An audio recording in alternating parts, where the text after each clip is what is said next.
and asking the question, what if something were different? I do a lot of thinking about personal fan fiction, and these things that I enjoy, I usually spin them into directions that I would prefer to see. Because if you've ever watched a TV show, particularly a TV show, but perhaps a movie as well, you know, they could have done this better, and I would have liked it more. And answering those questions, and using your curiosity and your creative sense to get there. And I think that that's the most enjoyable aspect of writing to me. I also like to think that I'm quite creative.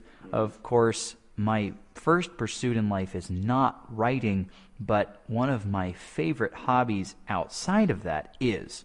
And I am always coming up with situations and scenarios in my head. Sometimes they make it to the page, sometimes they don't. But the important thing is, if you have ideas, to get them down. You may not use them, but you could eventually come back to them, and some great things can happen. Yes. I have lots of planned stories that really haven't made it far enough to become successes. Right, yeah. But people think that I'm a pretty good writer. So I hope that they're right. But, We'll just have to see, won't we? We can talk about it. It's a good conversation to have. Well, absolutely. That's why we're doing this dang thing. So, yeah, well, we both like to write, and unfortunate fact that a lot of writers seem to be all too aware of is that writers need inspiration from something. We don't exist in a vacuum. They say everything is a ripoff of something else. So here's a segment of the show where we talk about what we've ripped off or plan to rip off, I guess, I put it very eloquently. All right. Well, I guess I'll start with this one. One of my favorite things when I was growing up was the show Power Rangers. Right. And admittedly, it seems childish to be my age and still liking Power Rangers, but a lot of my a lot of people fictions... really like ponies now, so I guess it's okay to write. Oh, were you referring to My Little Pony? Yes. Friendship is Magic? Yes. All right, fair enough. But, it's one of those things for me that as an adult now, I look at the show and think, golly, they could have done so many things better, and it would have been more it's enjoyable. Power Rangers. What do you expect? It's a kid's show. I know. And so, just to put it out there, inspiration can come in multiple forms. Like, for me, I use the framework of Power Rangers and try to tell my own story with my own characters and their own powers and their own situations. And admittedly, you can't do anything original anymore. But you can take different unoriginal bits and combine them in an original way. Yeah. And I really like that method of inspiration. My dad refers to that as putting puzzle pieces together. Like, if you don't have a lot of inspiration, your story, all your puzzle pieces, they're very clear what those pieces represent from what you've liked and what you've watched and stuff. So he always told me, make your puzzle pieces smaller. And yeah, I definitely feel I've gotten a lot better about that as of late with my writing. And the other thing too is that it's for fan fiction. And I use that example because I'm most familiar with it. For fan fiction, it's simply asking the question, what if? And something is different than the show, or something different than the book is presented, So it's kind of like in Twilight when people are, casting Bella with the werewolf. His name is not Edward. That's the Jacob. vampire. I can't believe Jacob. I know this, but Jacob. Well, I could understand why you I know it because Jacob of all for the other shirts people. I've seen, like Team Bella. Wait, no, Team Bella. Team Bella. That's great. I'm not even Team Bella. Have you seen Kristen Stewart? She's weird looking. I'm not even Team Twilight, but it just came up. Just to be clear, listeners, neither am I. Well, neither of us are, but I use the example because, a lot of people who appreciate Twilight are people who really want to cast Bella with Jacob, right? Yeah. As opposed to how it ended up. Spoiler That's alert, a what if question. In case someone actually cares. Spoilers are going to happen in this show, so please listen with judicious ears. Oh, by the way, Jesus dies, but is brought back in 3 days. Okay, that is definite spoilers for the Bible right there. Oh man. Okay. Well, anyway, Speaking of which, there's a lot of stuff to rip off in the Bible, but that's another story, it's isn't biblical epics. But I don't have a lot of experience with writing those. I had plans for a Revelation type story a while back. But we'll see if that goes anywhere. But anyways, Well, I mean, it'll probably be the last thing you ever do. well, well, at least the people in the story, they'll be. I can't follow up that joke. You're fine. You're just too good with your words and your language. But, you know, I mean, inspiration comes in many forms. Like I mentioned a TV show. But I'm sure that there are some of you out there who like watching movies and get inspiration, or read books, hopefully. Yeah, and as a writer, I hope you read a inspiration. little bit. Like, I. It's always said that you're a better writer the more you can read. Now, in today's digital age, that more you read doesn't have to mean just a physical book. I don't think. Like, However, it should mean more than just Twitter, to throw that out there. yeah, I see what you're saying. In terms of books, I'm actually reading a book now. Can you believe it? All right, tell us more. It's The Martian, the book that the movie is based off of. It's by Andy Weir. I gotta tell you, that guy really lucked out. Like he wrote this book, he posted on this website. People were like, "This is really good. You should publish it." So he self-published it. It got picked up. It got turned into a movie a year later with Matt Damon, which was a big hit. Like, and the movie is exactly like the book almost. Like, I gotta tell you, he really struck gold multiple times. And sometimes there are great stories like that out there. Now, I believe, Donald, that you have seen the movie, correct? Yeah, I have. I saw it with my dad. So you've seen the movie and you are reading the book. Hmm. Now, I'm curious because it's a pretty big deal for creators. Do you keep to the book, or do you make it more cinematic because you have the visuals? And like the example that comes to my mind is the Harry Potter series. Right. Yeah. You know, Well, and or Lord of the Rings. Let's go Lord of the Rings first. Lord of the Rings is probably a better recent thing to talk about. Though I do have stuff I want to say about Harry Potter later, like about this topics as well. But Sure. but basically, I feel like people don't seem to get, or maybe it's just me. Films and books are two different mediums, and they're two different ways to tell a story. Like Absolutely. like I've noticed that a lot of people when like a screenwriter adapts their own book into a screenplay, they pretty much just take the dialogue and the scenes word for word. It's like they're saying, "My book is fine the way it is. You can just make it into a movie with the same situations, just in visual form." And I don't think that's necessarily always the best way to go. I would agree it's not always the best way to go, but at the same time, you really do hope that the essence of what makes up your story, as far as character interaction, is enhanced by the screen. You know, taking something from the page to a visual form can be quite difficult. I know that both of us are fond of superheroes, so it's worth mentioning comic books, a marriage of art and text. I feel like what really made superhero movies work back in the days when they realized exactly that they don't have to be exactly like the comic books, because comic books are kind of ridiculous. Well, comic books are kind of ridiculous, which, you know, there's a reason that they're mostly ridiculous, is because these characters have powers that are pretty much you're not going to see them in real life. Absolutely. But like the first superhero movie that was really taken seriously was the first Superman movie back in sometime this. I've as someone who prides himself in I want to knowing a say lot of 73. No, it was 76 or 78 or maybe even 79. It was sometime between 76 and 79. I don't know. Well, which. I know who the star was. It was Christopher Reeve, and you know that movie has lasted a long time because Christopher Reeve was a very good casting choice for Superman, but also because this silly story, like, seriously, you can fly around the world fast enough to reverse the flow of time? Yes. What Well, that's the horse thing. crap is that? People don't seem to get that when he makes the Earth spin back, he's not making the Earth spin backwards. He's just going so fast he's traveling through time. That's why the Earth is seeming to spin backwards. He's not reversing time by spinning the Earth backwards. He's reversing time by going really fast, which makes the Earth spin backwards. Which you just contradicted yourself, but I digress. No, he didn't. He didn't go. What I'm saying is that he didn't reverse time by spinning the Earth backwards. He reversed time by flying really fast, which and then because time is going caused backwards, the Earth to go backwards. Yes. Thus, Yes. he essentially did what you said he didn't do. No, but no, the no. point is, I'm saying it's not like he just. It's not like if he took up the Earth on the top and then spun it. It wouldn't just cause time to go backwards. He's not Atlas, but anyway. I know. The point being here that superhero stories, and this is true with Power Rangers too, in a way.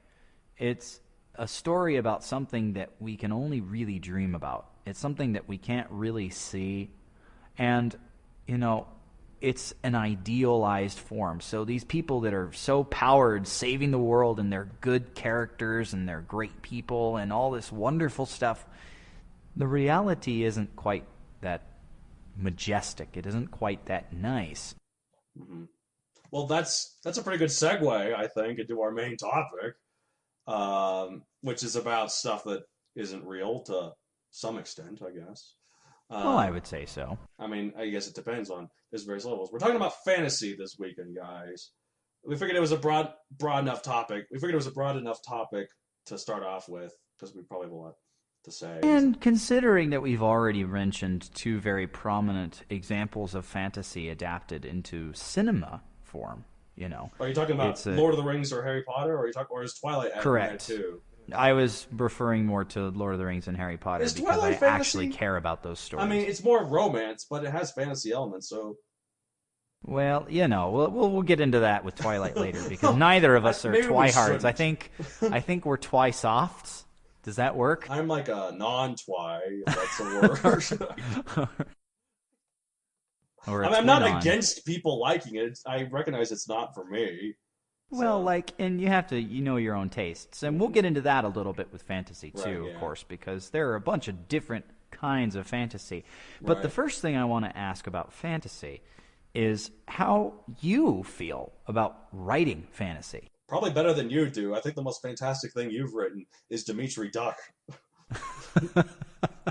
By the way, in case you guys don't know, listeners, it's basically just an anthropomorphized duck, whatever the word is, I can't say it right. It's a duck who acts like a human.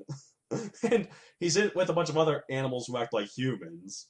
I don't know about you guys. I don't see any animals that look like humans and act like humans around here, so. Ducks that don't fly, they drive a car. That kind of silly stuff. And it's not realistic, which that could be one definition of fantasy, but I don't think it's quite that simple. Now, the thing to point out here, I do want to go back just a bit to inspiration.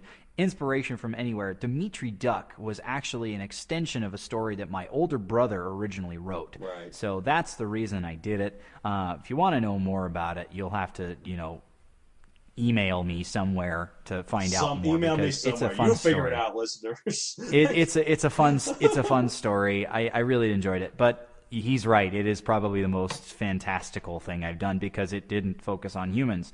Now contrast that to Donald here, who there are a lot of non-human characters in your story. I'm only just starting to get to the point where humans are even characters, and even then, my characters who are the most human I'm writing right now. They're still gods. Like, I'm writing well, and the thing that I think of... Sorry, go ahead.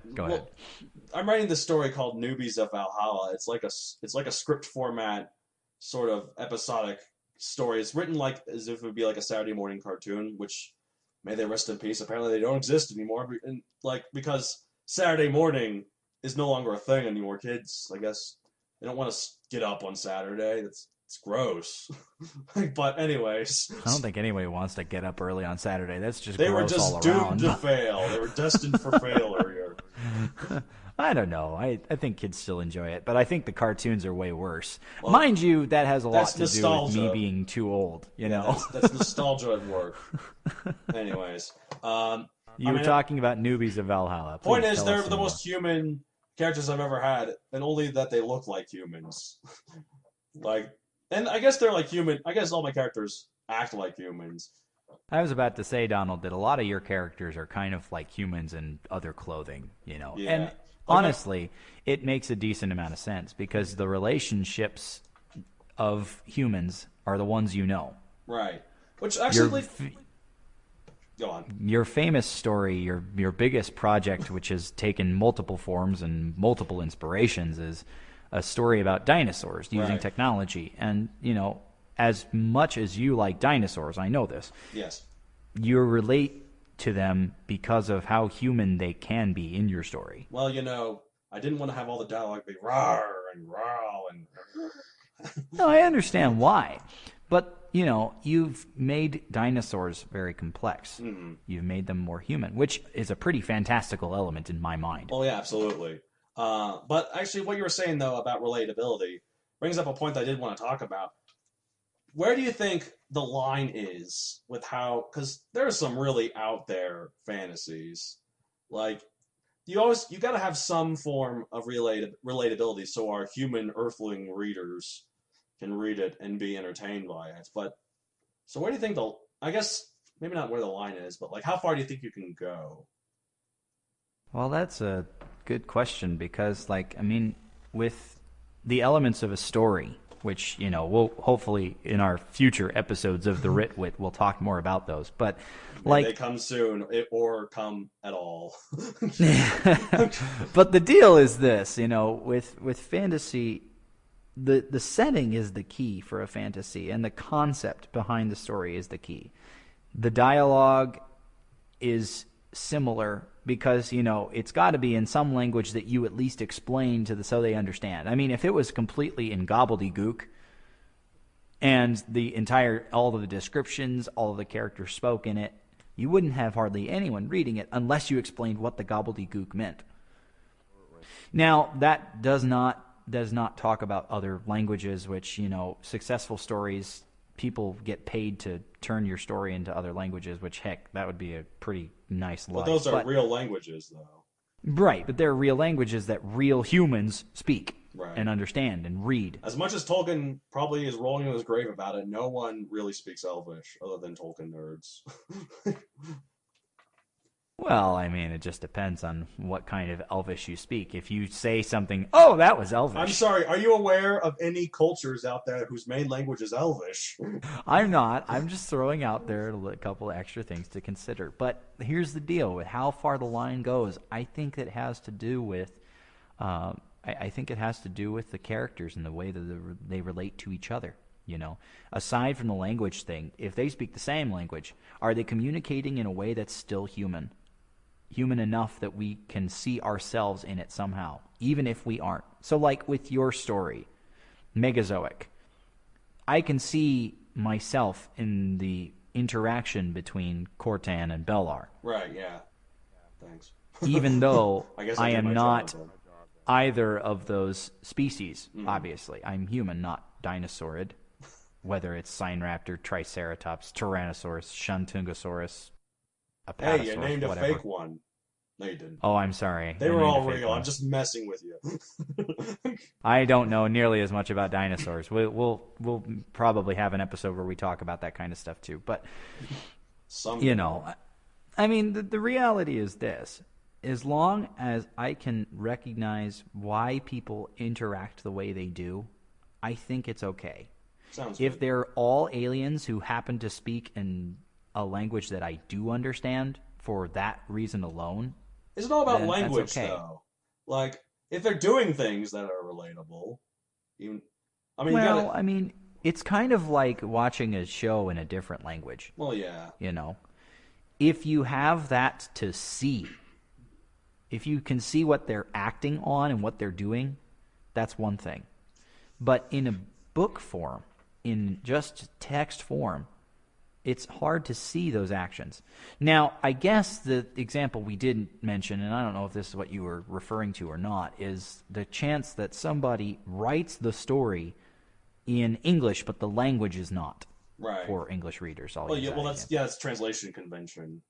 Because in Star Wars, they're not speaking English; they're speaking Basic. So. Well, right, but like the reality is this: that that example, Star Wars, is not only another very prevalent example, but it has a lot to do with making it understandable to us. Kind of like I mentioned Power Rangers earlier.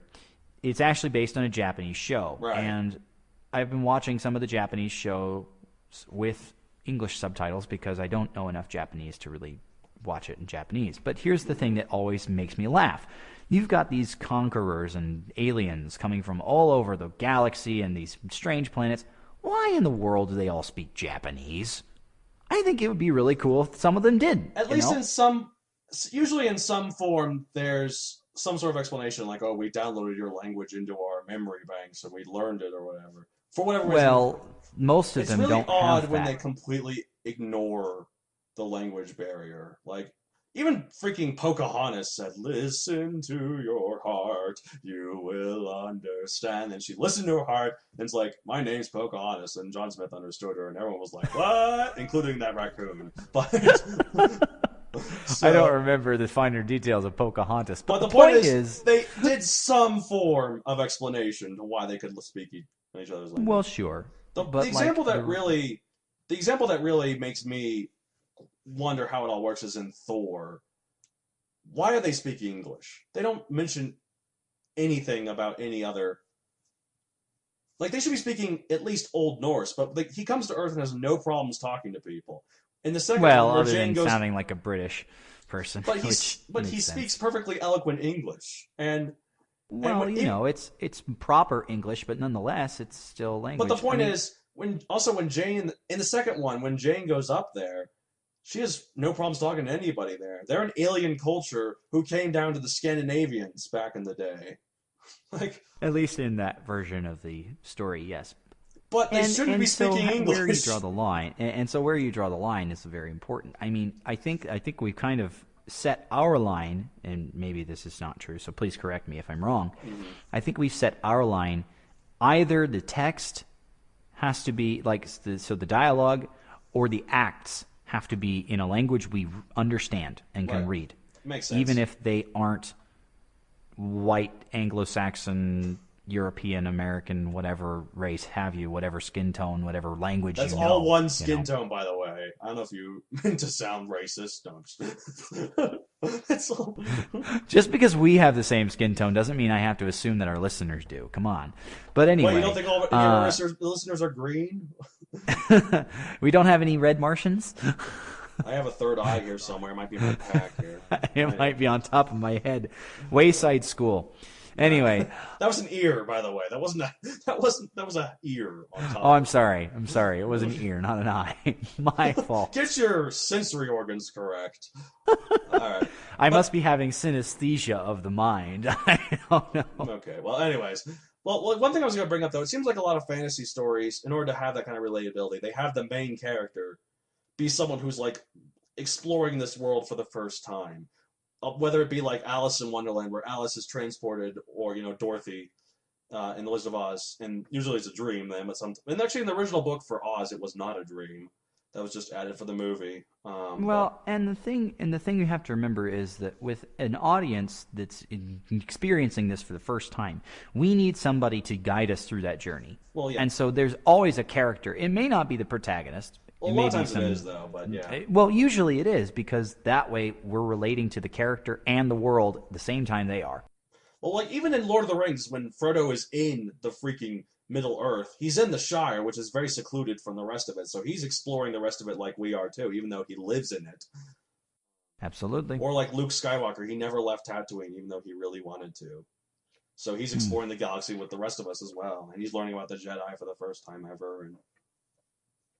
So yeah, that's fair. And like, if we don't have a vehicle to see the world, then either the narrator has to provide a ton of exposition, or we risk not understanding what's going on and we get less interested. So yeah, that's probably the reason for it. Absolutely. Like, if the character is the one asking, "What's this? Who's that? Where am I?" It feels less forced than the audience, or even just it makes the audience. It's easier for the audience to get it, basically. Right. Which, you want your audience to understand your story. Right. I mean, it'd be even better if it was translated into other languages. We'll wrap around back to Harry Potter probably more than once more in this episode, but like, to use that example, it was translated into how many languages? Probably every language that ever exists, including probably Elvish. There might be including Atlantean, yeah, right. Anyways. But like, Atlantean from Atlantis Lost Empire is an actual language. I don't know if you knew that. Right, that's why I said Atlantean. But anyway. I know, it wasn't just so you listeners know, we weren't just talking about generic, like, Atlantean, like, a generic Atlantis. We're talking about from Disney, the Disney we could have been talking about Namor the Submariner. Did they have a language? Anyways. Okay. But, I mean, the deal is this, like, it may not be the exact same words, but it still is trying to tell the same story. Mm-hmm. And so as long as I can understand it in the language that I speak best or understand best, then it's okay. Even if it's set in a completely different galaxy long, long ago in a galaxy far, far away. But what if it's like a place where, like, you don't drink water, or there's not even, you're swimming all the time, or like whatever drug sort of induced things I'm thinking of I can't think of on the spot. But it's basically a world that's completely backwards. Well, right. As long as they have human-like relations to each other. But don't you think it'd be easier if one of the characters was like, where the hell am I? What is this garbage that I'm in? Well, absolutely. If you have a character who's experiencing that for the first time, he can take our role. He can be our proxy in that respect. Or she. I shouldn't be sexist. But here's something else to consider about fantasy. We've kind of talked about it a little bit, I think. But the question is, what benefits does it present? Mm-hmm. What challenges does it present when compared with other types of fiction, other genres? For the longest time, it was really hard for me to write anything other than something in the non-real world. Whenever I write about a real location, like a city or other location that I can't think of, a country, or just a location that I have never been to, my only guide to it is the internet. And even though I'm sure a lot of readers don't care if I get every detail accurate, I feel very paranoid that I'll be writing it, and then a reader who happens to be from that place like, hey, that's not right, and then they'll hate the whole story because of that. And even though they won't, I'll probably care about it way more than they do. But I'm so detail oriented that I prefer not to worry about that when actually trying to create a story. So that's why if I make up my own world with my own rules, it's easier for me. And I feel like a lot of writers are that same way. Like, a lot of writers start with some sort of fantasy, I think. Well, and if you consider the process of creating your own world and endearing yourself to those characters, having your own rules, making it your own story, it's so much simpler to make it your own than to deal with something that you don't know. Now, I would argue that in the case of the real world thing, that part of the job of a writer is to do research so he represents it, or she, as accurately as possible, not to the point of exact representation, because that's simply not possible without experience, but enough that you are being essentially correct without being perfect. Absolutely. If that makes sense. Well, even in my story I'm working on right now, which has dinosaurs like we talked about in Megazoic, it's got dinosaurs in a sci-fi place. There's a lot of things I've had to research that I didn't think I would have to. Like, just lately for this one chapter, I was doing research for how treaty proposals are written to see if, just to make sure I get it as accurately as I could, even though this is a fake treaty proposal. I just want to make sure it sounded like a real one, even though there's really no reason for me to do that. Well, it goes back to you saying about how you're detail-oriented. Mm-hmm. Now, for my take on it, I think that, with fantasy being as broad as it is, fantasy, you have to create literally everything. You have to create the characters, the races, the language, the government. You have to create all of that stuff. Well, sometimes. And it depends on the type of fantasy, but yeah. Well, it depends on the type of fantasy. But if you're going completely against the grain, the only thing relating it back to us is English. You have to create all the social contract and stuff like that, which, it requires a decent amount of knowledge in a broad area of fields. Absolutely. And so it can be kind of beneficial to both the writer and the story if you do that research. Mm-hmm. So, as a fringe educational benefit, there is that possibility with extraordinary fantasy. Mm-hmm. Especially if you're trying to make it realistic. Now, how far realistic can still be called fantasy as opposed to something else? That's I feel like the eye of the beholder. If it has one element, well, actually, no, it depends, because there's also magic realism. where it's just like a genre where it's basically the real world. It's almost entirely the real world, except there's one fantasy element that makes the whole plot go. Now, examples of this include the movie Groundhog Day, or Freaky Friday, or Just Like Heaven, or Ghosts of Girlfriends Past. How do I know these movies? Well, you grew up with a lot of sisters. That's what I'll blame it on. That I did, but Groundhog Day is a classic, though, to be fair. Groundhog Day is classic because of who was in it, not because of the actual story. I mean, the story is kind of like... I don't know about that. A lot of people really like the story and explore the consequences. What if you were trapped in the same day over and over again? Hey, the only answer to that is I would live it better. Maybe. If it was the only way to get you out of it, then you probably would have no choice, wouldn't you? Well, I mean, it was nice that they gave him enough chances to get back and do it, but like, have you even seen the movie, by the way? No, but the only thing clearly, but the only thing you have is the one chance to go through life, and so like But would you consider? I guess it's hard to tell because you haven't seen it. But would you consider the movie Groundhog Day fantasy? I would consider it to be like it's magic realism, but it's like I wasn't terribly aware of the term magic realism, so I would call call yourself it fantasy. a writer. No, I'm just kidding. Well, as I said, I'm less of a writer than you. Mm. So there is the thought that like that one element could make it fantasy, but again, it is kind of in the eye of the beholder. I mean, all the stuff we're talking about, there will be people who agree with us. There will be people who don't. We're all people. We're not ants. We all have different opinions on this stuff too. So like the challenge of writing fantasy is kind of, I mean, I mentioned the big benefit of fantasy is that you get a clean slate to do whatever you choose if you want to go that far. Right. But the challenge is doing all of that, doing all that research, making it right. Even if you don't want to make it right, you have to at least make it make some kind of sense within the story. Right. So you have to do a little bit of work. You have to do a little bit of groundwork to set that up. Absolutely. Well, that's the thing. One thing I want to talk about is consistency. Like, I feel like a fantasy can have any rules it wants, any crazy, crazy rules, and people will buy it as long as you stick to those rules. Like, well, you it have depends. to be consistent. Are you defining your own rules?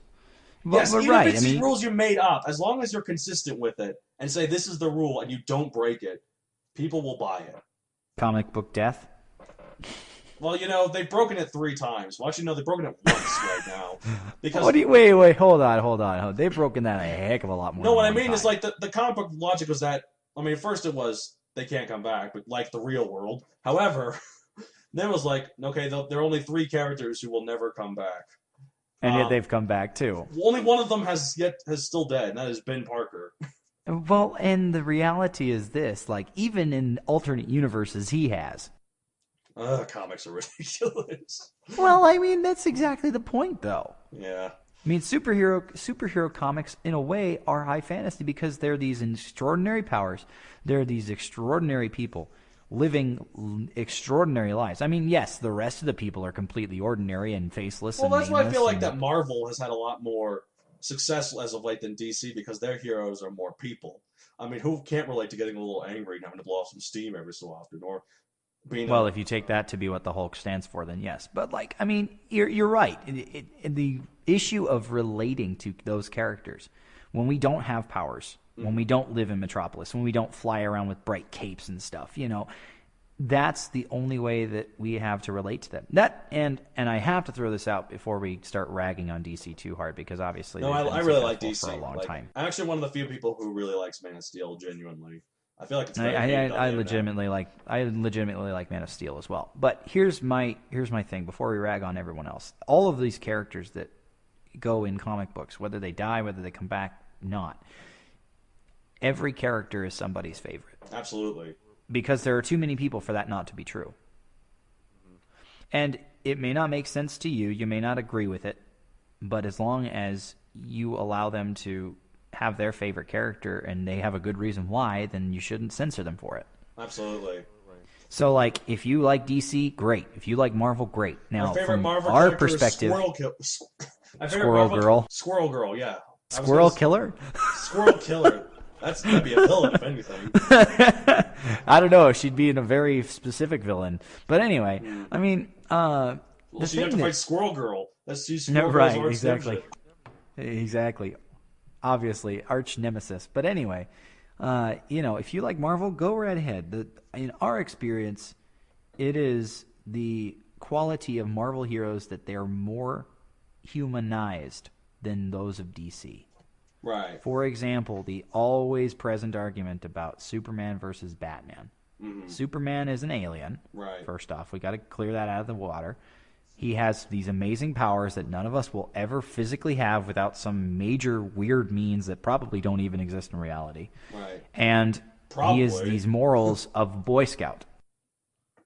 Well, see, that's the thing, though. Like, I agree that Batman's more relatable than Superman, but at the same time, though, Superman is a reporter, and he has, like, his job that he has to make sure he's on time for, and he has, like, people in his life that he loves and loves. He was bullied a lot as a kid because people knew he was different. Because he was weird. People knew he was and different. He grew up in freaking middle of U.S. He grew up in Smallville, Kansas. Absolutely. I mean, he was raised with these values that make him very, very human. Batman, meanwhile, is a billionaire.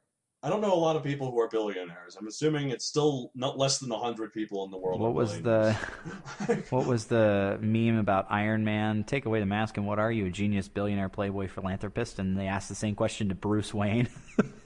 Or the various counter arguments, not the counter arguments, the various other versions of that meme. Take it off. What are you? Stark naked. Oh God. I haven't seen that one, but it totally makes sense that they did it. But, the reality is this. Batman is a very successful human. Clearly, he's more relatable. Invented himself. And in that way, he is more relatable than Superman. But I think that the reason that people like Superman more than Batman. No, I think it's the opposite. Those that do. I think it's the opposite, personally. But what I'm saying is this. Those people that prefer Superman over Batman. Right. Like him for the values that he was taught by his Earth-adopted family. Like him for the values that he brings. Batman's a tortured soul. He's a tortured soul, which, honestly, it hasn't always been that way. It hasn't always been that way. I guess it's true. A lot of people forget that Batman started out as a very, very simple character who had a fairly tragic backstory, and he has become very, very dark over the years. Not to the level of the fact that he's like an anti-hero, but he was kind of very much an anti-hero, I'd argue, but well, he was kind of like the prototype, Right. He had this horrible backstory. He had this symbol that was associated with making people afraid for doing wrong, and he gets dark and brooding. But at the end of the day, the reason why he has that moral code to not kill people is because if he didn't, he would just kill everyone. Because especially his villains, he probably could, And he has so many villains that some people wish they would die. Even if they do, they never stay dead because it's comic books, like we talked about. Absolutely. But I think that one thing that I want to add about superhero fantasy, I'm just going to start calling comic books superhero fantasy, because even the ones that aren't about superheroes. Well, the ones that aren't about superheroes, there's a lot of that doesn't include it, right? There's actually, anyway. Okay, go on. There are a lot of comics that aren't superhero comics. I'm well aware of this, but right. Perhaps the best-selling ones are superhero-related because, everybody wants to have a hero to look up to. Mm-hmm. Or either that people look up to, relate to. It depends on what the viewer, yeah. Well, relate to, that's what the other comics are for, especially. Mm-hmm. But, the point being that with superhero fantasy, you have so many creators that want to get into the pool. You know how I mentioned the fan fiction thing earlier? Mm-hmm. Comic books are a gigantic gathering of people who are essentially fan fiction writers. Absolutely. They have these creators who bounce between characters and tell the stories they want to tell about them. And there's nothing wrong with that approach because there are inevitably some stories that are received better than others. But, every time the characters get revamped and redone, and sometimes their powers change, like Superman. Sometimes their characters change, like Batman. Sometimes he builds walls with his eyes. Sometimes he spends time. Well, it depends on what you can see. And comic books, it's nice because you add the visual aspect. In text form, in a book, you have to imagine it, which, frankly, our imaginations are incredible. Mm-hmm. And especially that's why the a lot of people use it, the better it is. That's why a lot of people are really concerned. That's why a lot of people really don't seem to care for a lot of film adaptations of their books because it's not how they imagine it. Or not even just their books, but their favorite books, like whatever. So. Well, like, that's the thing. Going back around to Harry Potter, I said we'd get back to it. Yes, of course. Going back to Harry Potter, the screenplays for that, you add the benefit of having a visual form for people to see, to physically see, but you also add in a couple of challenges because you have to consider the runtime.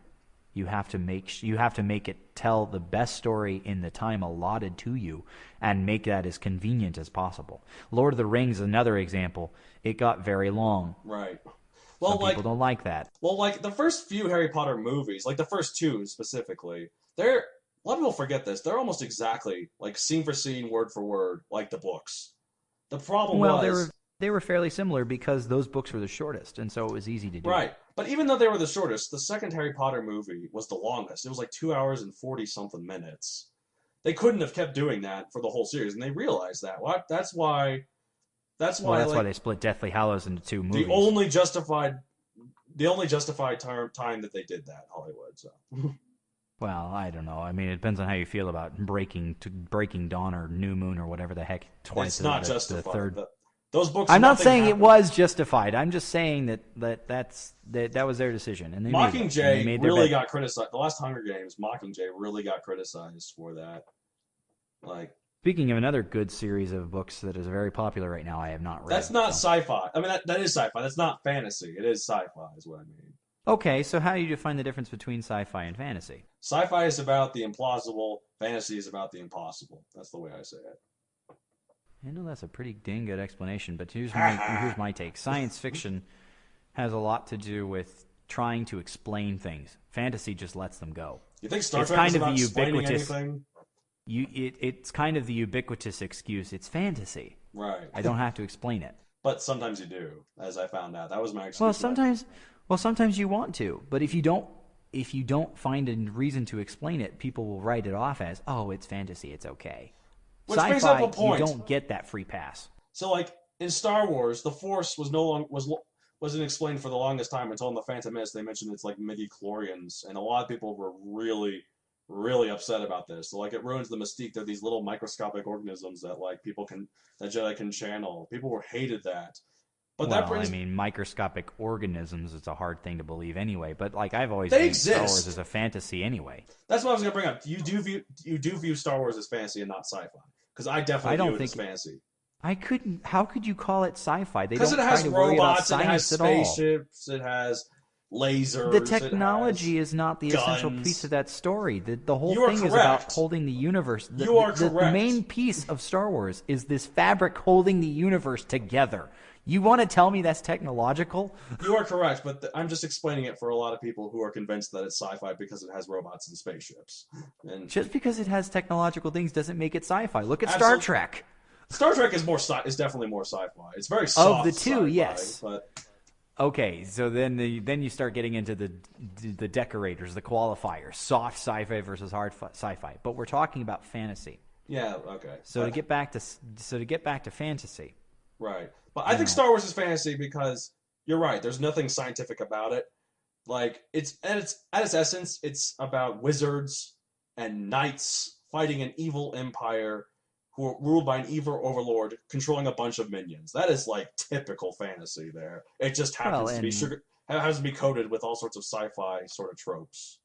Well, I was about to say that considering the popularity of cliches or tropes, as Donald likes to put them, right. Everything has cliches and tropes because there are no such thing as original ideas anymore. Right. But here's the thing that strikes me about it. Like with sci-fi, you're limited to something scientific that you're explaining off, and that's why it's science fiction, because it's something that theoretically could happen through science, Absolutely. Either in the future or whatever. Fantasy, you're not worried about explaining anything, and consequently, fantasy is a very, very broad topic. Absolutely. You've got space operas that can be considered fantasy, Star Wars. Right. You've got stories about anthropomorphic animals that could be considered fantasy, both Dimitri Duck and, to use a series that I've read a lot of, Redwall. Okay, I want to ask you about Redwall. How is it fantasy? Like, it's just anthropomorphic animals in a medieval world. I do not believe there's magic in it, is there? Well, there really isn't much in the way of magic, but there is a lot of like old spirits coming back to talk with people and inspire them. And that's pretty that's pretty magical. That's pretty Well, fantastical. I mean, well, it's definitely fantastical. I don't think it has much to do with magic, but there are people who like ascribe to using spells and stuff. But like, it depending on your definition of fantasy, even just having the main characters not be human. well, I guess, is a fantastical like I element. said, Dimitri Duck is fantasy, but I think I was just joking about that. Like, Well, I don't think you're wrong. I mean, it's telling a human story with the main character not being a human. so is Arthur. And that is The not. classic cartoon show Arthur, is that fantasy? Then is what you're saying. Well, again, it Mr. depends. Rogers was in that. He was just an animal. Okay, again, it is in the eye of the beholder.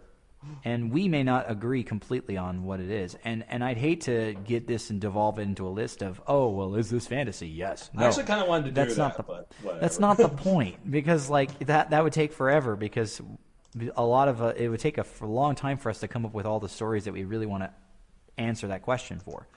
But, like, the deal is this, that, there's something about it that is unexplained that makes it different. And that's why fantasy is so broad. Right. In my head, I don't know if you agree with it being that broad, Donald. No, or it's not, pretty broad. It's pretty broad. Because you've got different types of fantasy. You've got the elves and orcs fantasy. You've got the space fantasy. You've got the dragons, and you've got the dwarves, and You've all got that Groundhog stuff. Day and Freaky Friday. Well, that you said something about like magic realism, and I honestly. Some people call them fantastical comedies or fantastical stuff like that. So. Well, as I said, in the eye of the beholder, the reviewers might have called them fantastical comedies. I would have just called them stupid comedies, but that's... How dare you! You haven't even seen Groundhog Day. You have no. I have seen Freaky Friday, though.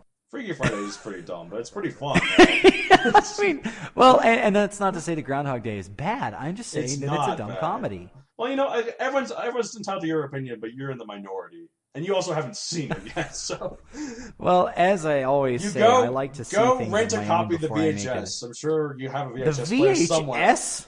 I'm No, sure- I do not have a VHS player lying around. Come on, that's Come on, you're a antique. dinosaur, right? You have old stuff lying around. You're older than me. Come on. I'm more with the times than you. Anyways, The reality is this, that like I don't like making opinions on things before I've tried them for myself. So it's why Yeah, I you've don't have a seen- very strong opinion on Twilight or Hunger Games. But you have such an opinion on Groundhog Day, apparently. I don't have such an opinion on Groundhog You Day. called it I'm just simply dumb, saying that based on what I know, which is not very much, I will admit. Based on what I know, it seems dumb because, like, it's Bill Murray living days over because he can't learn the freaking lesson. He just needs to be a better person. To be fair, he doesn't know it's a lesson at first. So Now, there's maybe more to it than that. there is, but there's actually Maybe there's more to it than that. he actually unleashed a mummy that put a curse on him. Now you're mixing Brendan Fraser with Bill Murray. And I wanted to see. Well, there wasn't a curse. There was a curse in the mummy, but it wasn't like it was put onto Brendan Fraser. It was, anyways. Which that brings up another point. Okay, go ahead. Wait, no, I was gonna say, is the mummy fantasy? It obviously is. Like, I was like, why are you even asking? how me about that Indiana question? Jones? Is Indiana I Jones? don't know. That one's. I could see it, and finding the right category for it, like, oh, this is space fantasy. Oh, this is archaeological fantasy. Oh, this is elves and high fantasy. I don't think that it's easy to slap that label on it, but I think there are. You know what? I'm gonna go so far as to say I think that any story could have fantastical elements, but does that make it fantasy? I think it depends on how many of them there are. Well, and how prevalent we were talking they are, how about important they Batman are. earlier. So one of the last adaptations of Batman was the Dark Knight trilogy, which prided itself in making it in the real world. Well, Man of Steel was supposed to be grounded too. But it actually had an alien in it, though. Well, right. But Dark Knight and Batman Begins, and I guess the Dark Knight Rises too. I haven't actually seen that one. I haven't seen that one either. What? No, I know. Whatever. But anyways, a lot of that could happen in the real world. Honestly, like almost the entire thing could happen. There's not any fantastical elements in it, really. Except for the likelihood that this guy who is rich decides to do this and adopt the symbol of a bat to scare people. Thing. And there actually are vigilantes out there that dressed up as superheroes. So. I understand that there are vigilantes, and I understand that there are cosplayers. They're usually two different things, but I mean, the purpose. Well, some of the extreme ones, I guess. But I mean, the deal is this: the brilliance of Batman is that he makes himself. Right, but like if you look at like older Batman movies, they had clear fantastical elements, like with Poison Ivy. That can't happen. Or like the Lazarus, most of his the Lazarus Pit couldn't happen. Like which the villain most famous for using them was in Batman Begins. But he didn't use the Lazarus Pit. Like in Batman, in the original story, Ra's al Ghul or Ra's al Ghul, however the heck you pronounce it. Ra's al Ghul. I'll just make it easy on you. I think I've heard other people say it other ways though, but. Well, again, in the eye of the beholder, or in the ear in this case. All right. Well, I am now officially Matt Donald, then I guess. Matt Donald. And you're Matt Steven. Steven? How the heck did you get there from David? There's a V in it. I don't even understand. Okay. Anyways, in Batman Begins, he's not. Oh, sorry. In the comics, Ra's al Ghul is immortal. But in Batman Begins, they show that it's actually just a title that many men have held over thousands of years. They add realistic explanations to all of it,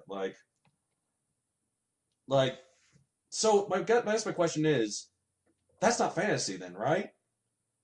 Like even though it's based on a comic book, right, it's about a superhero. That's definitely like all that could happen. I mean, you could argue like some of the devices they use or some of the things they do; those are kind of weird, but they're more implausible than completely impossible. Well, like the sonar device in The Dark Knight might have been a little much, but I'm sure someone could come up with something like that. Well, and there's plenty of reason for it to exist too. I mean, like there's a practical use for having all of these fantastic things that if you can get them, then you should, theoretically be able to. The extent of that stops with the alien from Krypton, because if he's the only one, which forget about Supergirl, obviously, but well, and Zod and all his none of us can be Kryptonian. Mm-hmm. I remember reading that. Some of us may be really strong. I really imagine that most of us can't have X-ray vision, which is unfortunate for the pervert in me, but that's okay. Oh my god. But I remember reading about Man of Steel, though. The reason why it was more grounded wasn't so much they didn't take away any of the powers and add realistic explanations to them. It was more grounded in how they would react to him. And like all the things that would happen as well. Like there's one instance at the beginning where he's holding an oil rig. Okay, he's holding it up with his hands to make sure a helicopter escapes. Now, even though he's using all of his super strength to keep the oil rig up, he's also standing on a beam that starts collapsing underneath him because the strength has to go somewhere. Most of the time, the force has to go somewhere. Yes, the force, yeah, it has to go somewhere, and not midichlorian version. Right. No, that would be really fun. Star Wars Superman crossover. Well, you were talking, with fantasy. I would be really intrigued, just to throw some things together and see what would happen. It's kind of like a chemical mixture. You just throw it together and see what happens.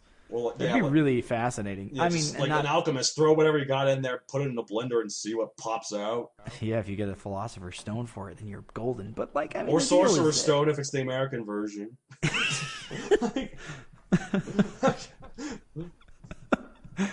But I've seen a lot of very, very intrepid writers who try to combine things together.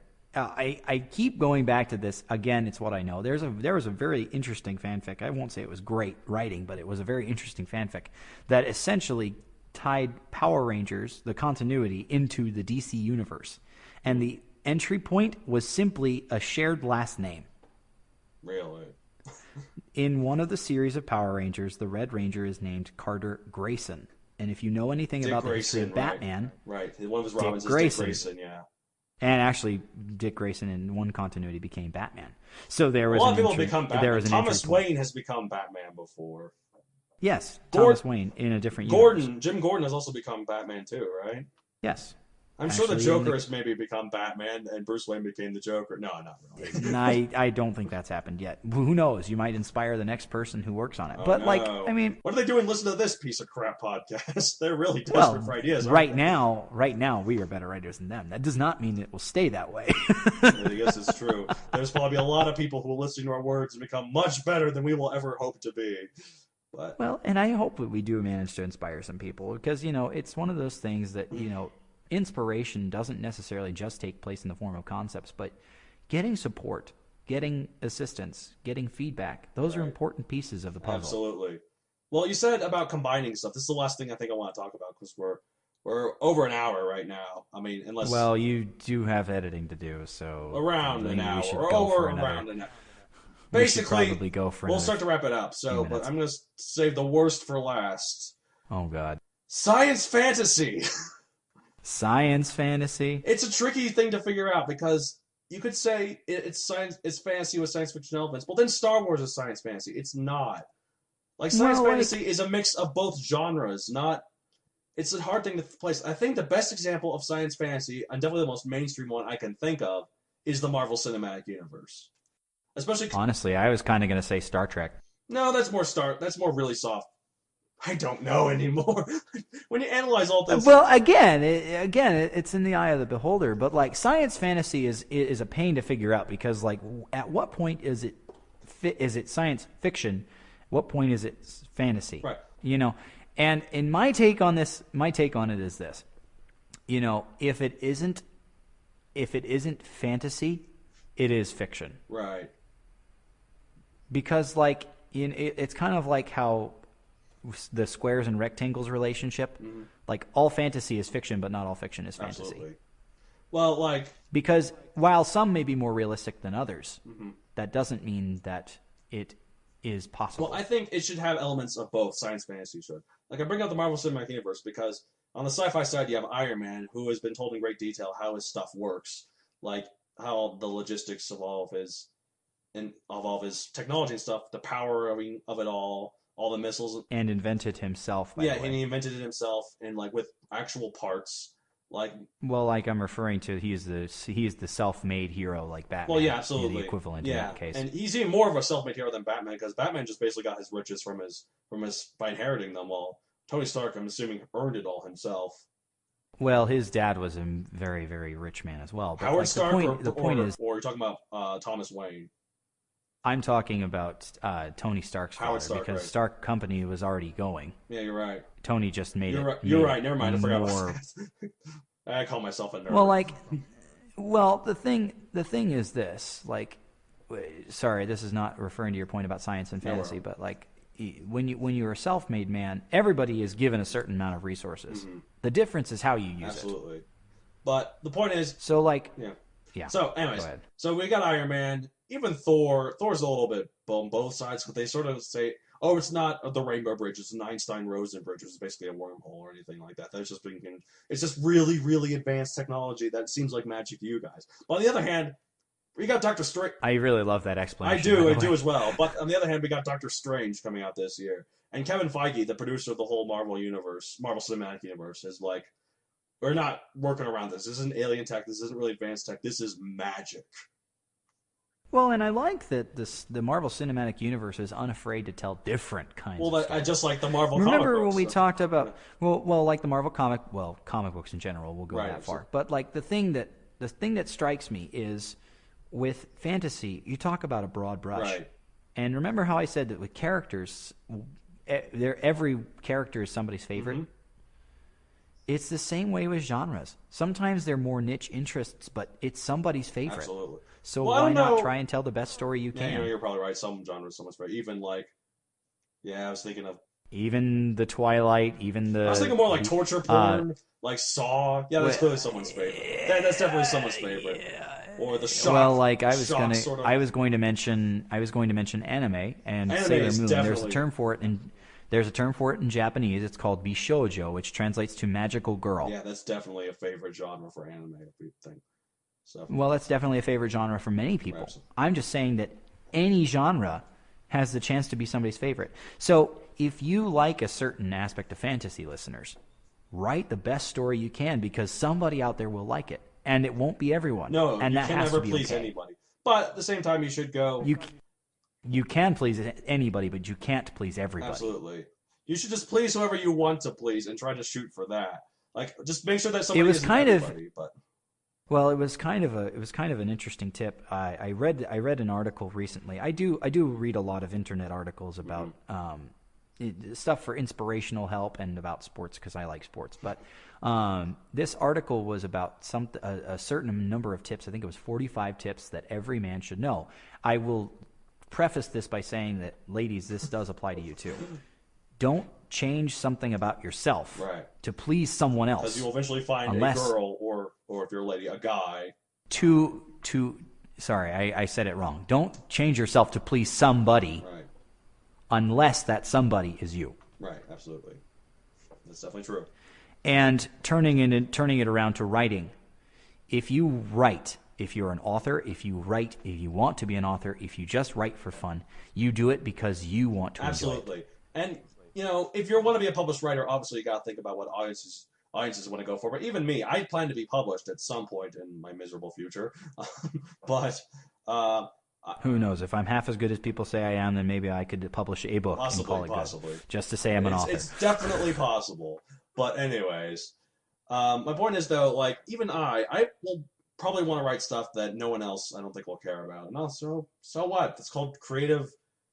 It's basically just creative license. Yeah, it's freelance writing is the word I was going for. Or just basically just write for yourself. You don't even have to show anybody. Just, I don't know. Or if you want to show everybody, it's all up to you. Well, write for yourself, but, find people who will support you doing it. Absolutely. And share it with them. Because they may not like the story, but in those people that don't like the story but like you, you'll find your best criticism. Absolutely. The most constructive help you can get. Yes, absolutely. Real quick, before we decide to try and start closing out, now however long that will take. Hopefully not so long. Like with our nature of tangenting and stuff like that, it could take a while. But just to get a quick list of like essential fantasies, some of them we might have talked about over this podcast, some of them we haven't, and maybe some of you want to hear more about it, and you can ask us, and we can do some research or whatever. I mean, I'm not going to go so far as to say we might read all these things, because we may not be interested at all, or may not have the resources. Or I might be too busy playing online games and procrastinating and such. Well, so for example, we talked about Twilight, The Hunger Games. We talked about Twilight way too much. I think we mentioned Twilight more than Harry anything Potter. else we've talked about. No, that's not true. We talked about Star Wars more than anything else. I know, I might have to. And superheroes, because that one's a big one on our minds. But what are some other major fantasies out there that we at least we acknowledge they're there, even if we didn't necessarily mention them? So one that comes to mind for me is Narnia. Right. Yeah.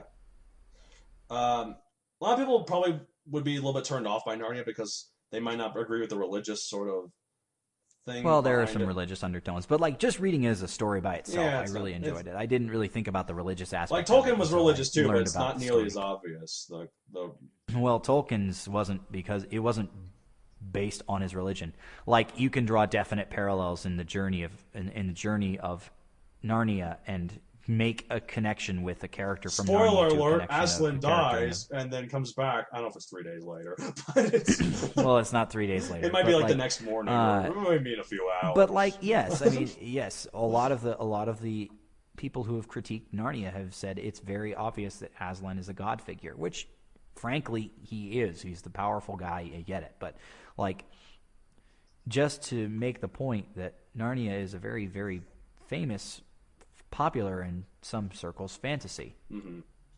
Are there others that we're missing? Well, we talked about Harry Potter, but in terms of things, the video game series Warcraft, I feel like, is an excellent fantasy. A lot of people say, "Oh, Warcraft is so nerdy." Yes, but it's all of these probably have fandoms. Let's throw that out there. I don't play a lot of World of Warcraft, but I played a lot of the strategy games, and every now and then I look at the World of Warcraft wiki to look to just the crazy world that they built, and it's really quite fascinating. Well, and it doesn't, and its storytelling is not limited to text form. Well, yeah, Obviously, and you can also tell they have stories a with lot of movies, with video games. they have a and lot stuff of fun like that. twists on the standard races while still keeping them what they are. Like the orcs are not always they're not minions anymore. They're their own kind of race, and they're also I don't know. They're green. They have tusks, but they're also really brutish, which it's kind of interesting. But also the dwarves. They're not all miners who use axes. A lot of them actually use some sort of steampunk guns, which sort of fits in an odd way. You could see dwarves doing that more than some of the other races.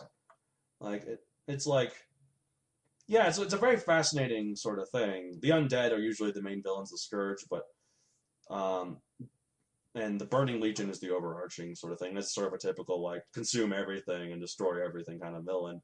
But like, Well, and as I said, there are cliches with all of these but pieces. also there are planets. It's not sci-fi, but there's a lot of sci-fi elements in it.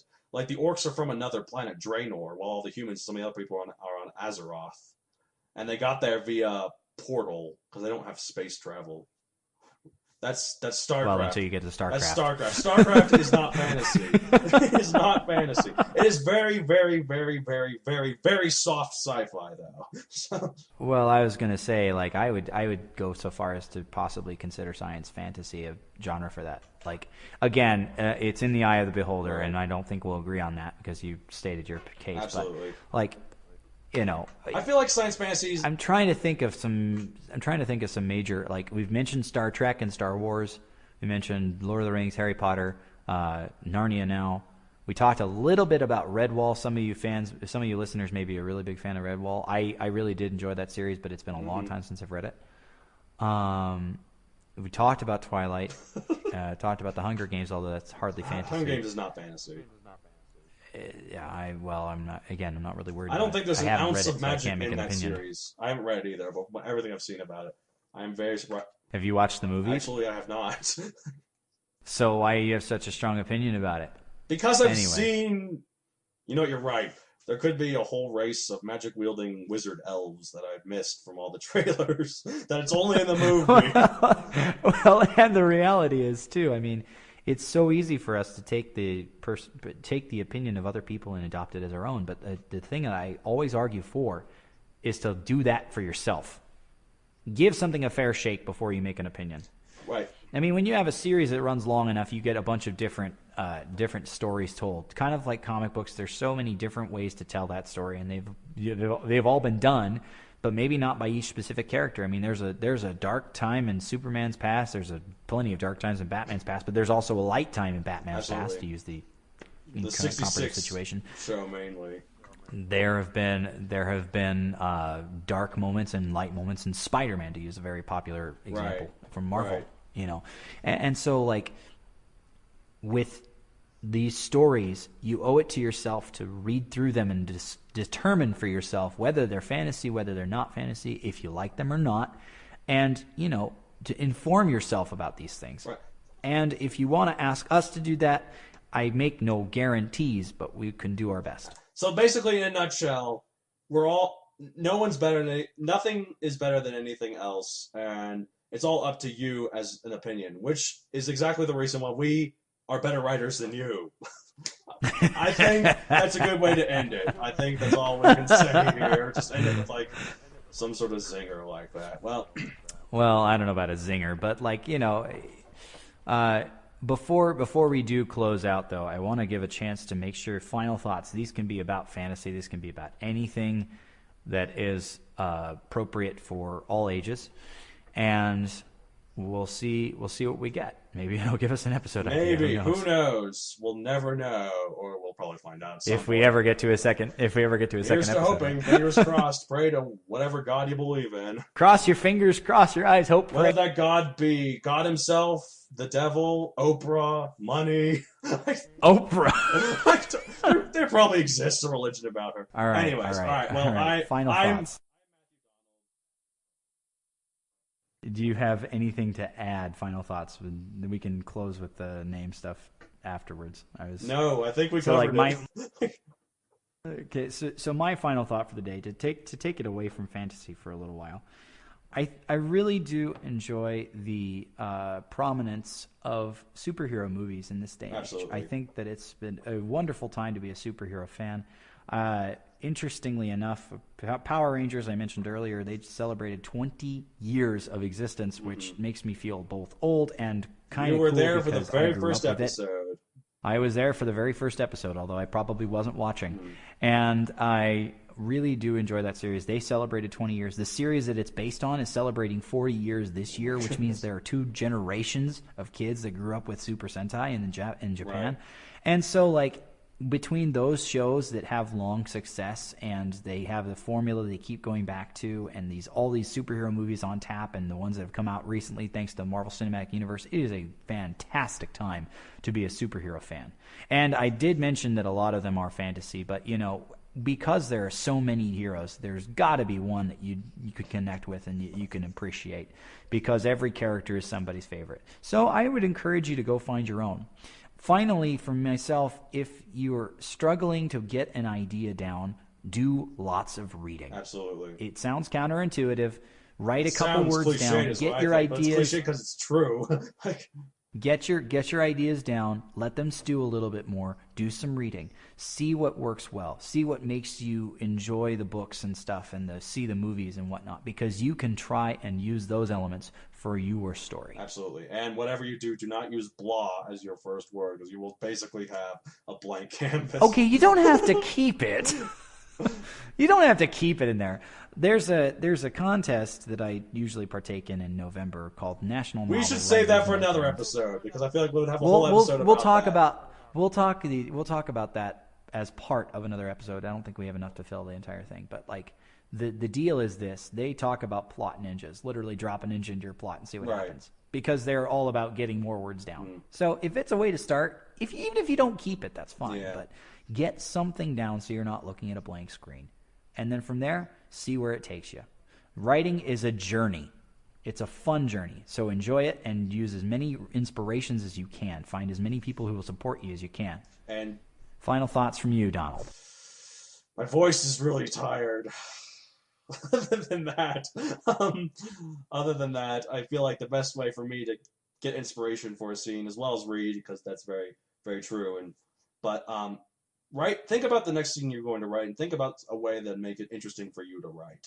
If you have the idea in your head, but it's not making you want to write, you're getting the classic writer's block and you don't know how to do it. Having that same idea and just pushing it through, it's not going to help. Because it'd be very difficult for you to push it through. Instead, you got to think of, okay, how can I make this scene more interesting for me to write so I don't have writer's block? But that's a topic for another day, I think. I think we should end this right now. We're almost an hour and 20 minutes in, not counting editing. So, which that has a lot to do, so that's why part of the reason why I extended it so long. But here's the end of it for us then, for this first episode of the Writ Wit, where us two twits talk about writing. Because we enjoy writing so much. That we do. And because we're better writers than you. Absolutely. In the meantime, until you prove us wrong, I'm Matt David. I'm Matt Donald. Peace out. And we'll see you next time. Don't kill yourselves, okay?